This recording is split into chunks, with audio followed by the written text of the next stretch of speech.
Il y a une plénitude de temps à l'égard de tout mouvement divin. Et nous ne pouvons pas sortir les choses du temps de Dieu. Peut-être avons-nous appris cela. Nous ne pouvons pas précipiter les choses, nous ne pouvons pas hâter Dieu.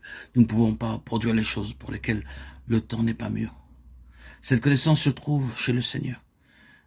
Et il voudrait nous introduire en esprit dans l'unité avec lui sur ce point, pour être un avec lui en son temps, afin que, lorsque son temps sera vraiment là, il nous ait à sa disposition comme ceux par lesquels il peut agir. Quelle que soit l'intention qui est liée à son temps, le Seigneur doit avoir un instrument par lequel il puisse agir en vue de son accomplissement. Et lorsque le temps du Seigneur arrive, combien nous le savons dans nos cœurs. Je pense que nous tous savons quelque chose à ce sujet. Oh, combien nous avons crié, gémi, agonisé, lutté de toutes nos forces et fait tout ce que nous pouvions faire pour obtenir de Dieu qu'il fasse certaines choses. Mais son temps n'était pas venu. Nous avons été testés dans la foi et nous avons fini par parvenir là où nous tenons de façon précise et ferme avec Dieu pour cette chose-là. Et nous ne lâchons pas prise. Alors le temps de Dieu arrive.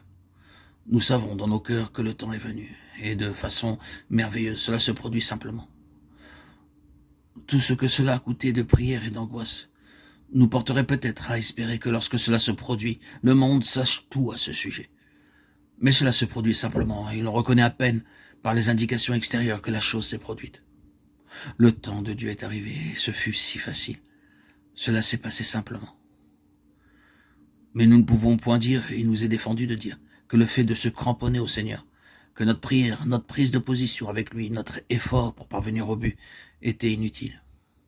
Que cela se serait produit au décret de Dieu en son temps, que nous agonisions ou non. On ne se permet pas de prendre cette position à propos de quoi que ce soit en ce qui concerne Dieu. Isaac peut avoir été prédéterminé avant la fondation du monde, et cependant, la foi d'Abraham fut le facteur essentiel de l'introduction d'Isaac.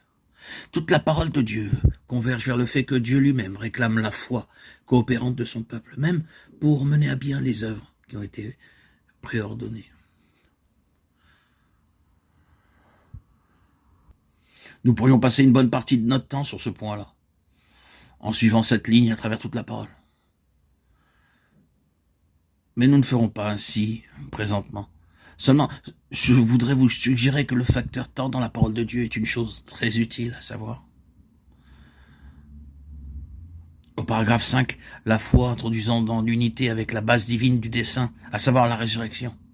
Nous remarquons combien tout ceci est implicite dans la lettre aux Galates et spécialement appuyé dans le verset que nous avons. J'ai été crucifié avec Christ, et si je vis, ce n'est pas plus moi qui vis, c'est Christ qui vit en moi. Si je vis maintenant dans la chair, je vis dans la foi au Fils de Dieu. Vous voyez, la résurrection est implicite, et il en est ainsi dans toute cette lettre aux Galates.